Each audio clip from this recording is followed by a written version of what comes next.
Hello and welcome to episode 11 of the Ultra Posty Thoughts in My Head podcast. I am your host, Adam Lee. Thank you once again for joining me. I'm so grateful, as always, that you've tuned in. So many podcasts out there, and I appreciate you giving me a little bit of your time. I've got Chantelle Erickson. She's a personal peak certified running coach on the cast today. Really happy with that interview and all the information. Quickly before I get to that, I'm looking for your 2 best trail running tips. There is a link to the forum here in the podcast. Click on that. Give me your 2 best tips. I'm going to put that together for all the new trail runners out there coming out first day of summer. But today is about Chantelle. Here we go.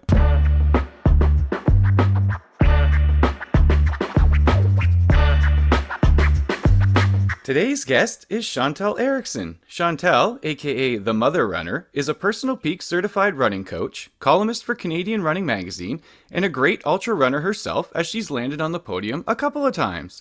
She currently calls Lethbridge, Alberta home, and she has a great personal mantra: if you believe it, you can achieve it. Chantelle, thank you so much for taking the time today. No, thank you so much for having me, Adam. This is going to be fun and exciting. I really appreciate the excitement already. That's awesome. I love your mantra too. I think I believe it more than ever. A lot of that has to do with my own personal experience working with a coach. You really allow us as the athlete to just do the stuff. And as long as we give honest feedback, you kind of give us that path to grow stronger and do so in an injury-free way. Can you kind of tell me how you take on an athlete and get them started on that journey?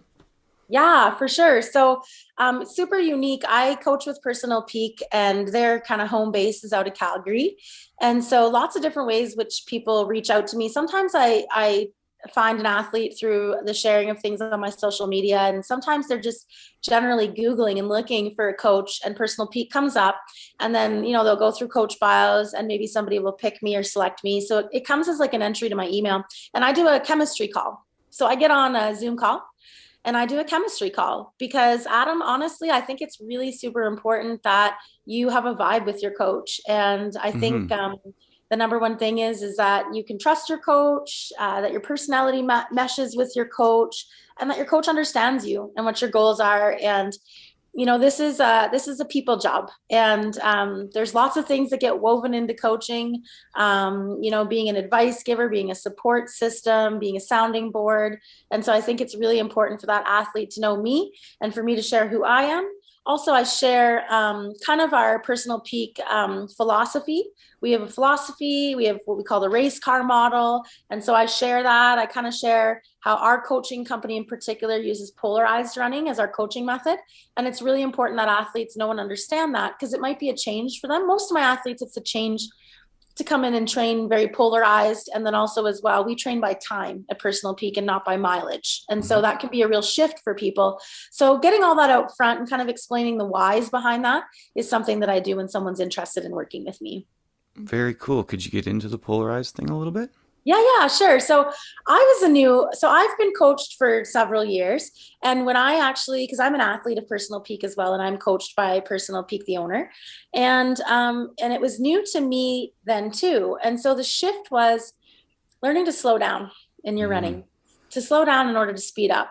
So I was your typical from one race to the next race to the next race, as well as I was also a fitness instructor at that time. Teaching 18 classes a week, probably 12 of those physically, and just kind of living in that endorphin high all the time and showing up for my runs with lots of energy. But really, over the number of years, I began feeling the negative effects of the way that I was training. And it was just because I was doing too much and just not having any knowledge physiologically and scientifically of how the body works and how important rest is and recovery is in your program. So polarized running is very much just kind of 2 polar opposites. So we call them your zone 1s at Personal Peak. And that's kind of like your easy effort pace zone. So basically, if you and I were beside each other running, we should be able to have a full conversation without any breathlessness for an hour and not struggle whatsoever. Basically, it's your forever pace. And then on the opposite side of that, we have your zone 4, zone 5s. And those are kind of like your speed work zones. So the upper thresholds of your heart, anywhere from like 80 to 100% heart rate, basically. And the issue with running is typically when we turn our watch on and then just go into natural stride, I would say 90% of runners are probably running in their zone 2 and zone 3 zones. And by the way, when I speak of these zones, I'm speaking of them kind of like from the personal peak standpoint.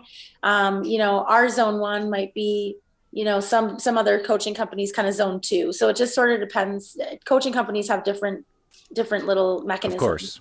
Yeah. So yeah, polarized running means that you're going to be spending around 80% of your time running slow and 20% of your time running hard. So break that down to a week, in an athlete, let's say an athlete's training 6 days a week. Probably 2 to 3 of those are going to be hard workouts. One of those is going to be a long run. And then the rest of it's going to be recovery at your easy pace and warming up in your zone 1 as well. So polarized also comes into effect in the actual single workout, having a proper warm up in your zone 1 and a proper cool down. And the middle component of your run has some sort of structure and framework to it, such as speed work and intervals or hill work, etc. Gotcha. I imagine that there's some strength training that's a part of that, and I imagine that you have some athletes that probably prefer to stay at home. Do you have advice for those that like that? For sure. Lots of my athletes, I would say maybe just 1 or 2 of them use a gym outside of the home. Most of them have their own setup at home. When it comes to working out at home, it's just having a plan. And so we weave the strength training into our programs at Personal Peak. And so our athletes actually get a strength workout alongside their endurance coaching program. However, I think it's working with what you have and knowing that you can use really super simple tools and get a really effective workout. So you don't have to have super fancy equipment at home. Your body weight is excellent training ground. And when someone's just getting started, you should really just truly be starting with your body weight and learning how to push and pull that. Using mechanisms and tools, even like a sturdy chair, bands, those are super inexpensive and don't take up a lot of space. A basic pair of dumbbells. You really don't need much, but it's making sure that you load your strength training days, especially your harder strength training days, on the same days that you have your harder interval workouts, because we really want to create a work to rest ratio. So on the days that you do speed work or hill work, I know it sounds hard to do, but you want to load your strength training workouts on the same day. Gotcha. And then, so the body has the next day to go into full recovery, which means you can still run a recovery run and do some yoga and some flexibility training, but we need that important 24-hour recovery clock for the body. And so that we're not just constantly breaking down the muscle fibers and never giving the body time to replenish itself and grow. Obviously, athletes, we rely on our coaches for sort of that knowledge and building us up the right way. I kind of want to go back to an earlier answer. I know you had mentioned the coaching thing is like a big part of it is the people. And I had another run coach on recently who had mentioned that was the biggest thing that she had learned, was dealing with people is so big, such a big part of the job. Is there something about working with people that really resonates with you? Yeah, for sure. So I'm basically a people addict. So I'm an extrovert. I love people. People energize me. I think what's neat is that with every athlete comes a unique situation. And as a coach, oftentimes that unique person comes with unique challenges. And so to use some of my own athletes as an example, I coach a diabetic runner. I coach people who have come to me with histories of injuries. Mm-hmm. I coach people from, 20-year-olds all the way up to 55-year-olds right now, currently in my training roster. I coach people who have recreationally run for a long time, and I coach people who are brand new to it.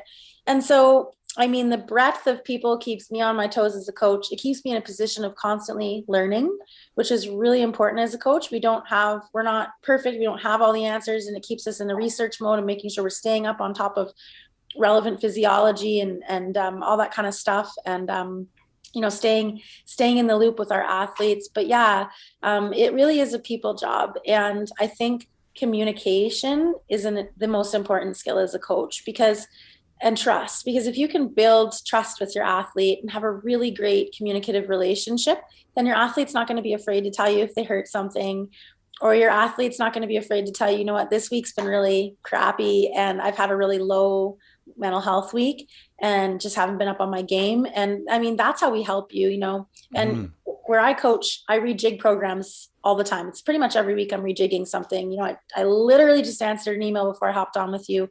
My athlete just ran the Brooklyn Half Marathon. She decided to stay a week longer in Brooklyn and work remotely out there with her job. And so she's like, hey, coach, I only got one recovery, one interval workout done post-race. I'm just, it's not happening this week. No problem. I'll rejig the plan and just, you know, draw it back a bit so we build your progression correctly when you get home. And it's those kinds of flexible things. So being able to communicate and just listen to your athletes. At the end of the day, Adam, I'm here to coach a person's goals and dreams. I'm here for them and to keep them on track with their goals. And I sometimes have to full circle my athletes back, constant reminders to their initial paperwork of what their initial goal was. Because sometimes we get off track. It's like, remember, this was your goal. Your goal was to have an injury-free season, or your goal is that marathon that's still 9 months out, not the race that's coming up in 3 months. So things like that. It's so good for us as the athletes to have that personal relationship. We need to be able to reach out to the coach at any time and say, hey, this is how I'm feeling. The personal connection is so important. I want to ask you about a personal project. You've got a nonprofit for youth, bridging your passion for running and cycling into a physical literacy mentorship program. Yeah. Could you tell me a little bit about that? Yeah, you know, my organization is still very much in the infancy stages of development, so it's not fully kind of red carpet rolled out yet. There's lots of work I've learned in terms of setting up a nonprofit, and for me, I career shifted actually last year, and so my main job was a fitness instructor. Now I work as a financial broker and an insurance broker. So I had a bit of a career shift, and so I had to sort of pull the brakes back on the rolling out of my nonprofit. However, one thing that I've been working on is just learning how to run a board, which is really super important for my organization. So I sit on the Lethbridge Sport Council where I live, and I'm actually in the executive for that. So that's part of my homework in terms of setting up my own organization, is just sitting on a board, understanding boards and leadership, and knowing who I want on my board. So it's very much in the infancy stage, but basically the heart and the premise of it is to develop, to find young girls early in life. Mm-hmm. And I found running when I was 20 years old, and I wish I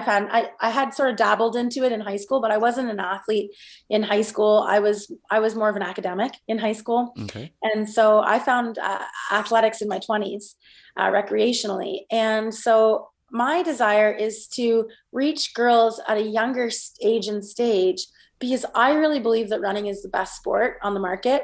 And I think that it gives us so much more than physical accomplishment. I think that running helps us find a bigger version of ourselves.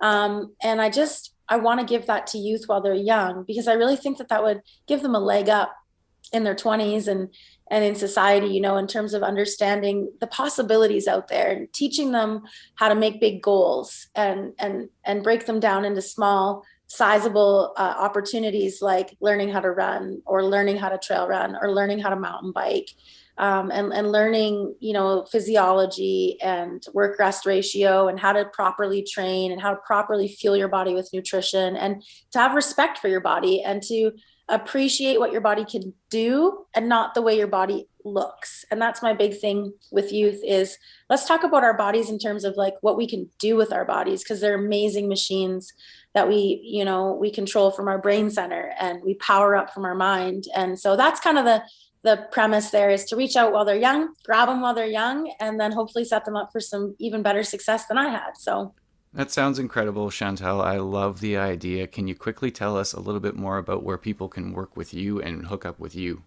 For sure, yeah. So you can find me on the personalpeak.ca website, and my bio will be under the coaching profile there. And you can actually, you can request a chemistry call with me. My email address is chantelle.erickson@personalpeak.ca. And I love making friends on Instagram as well. And my handle on Instagram is @runningmama85. Perfect. I'll make sure everything's linked, of course. A huge thank you to running coach Chantelle Erickson. Huge thank you to all of you for listening. Shout out to race volunteers everywhere. And until next time, I'm Adam Lee, and this is Ultra Posty Thoughts in My Head.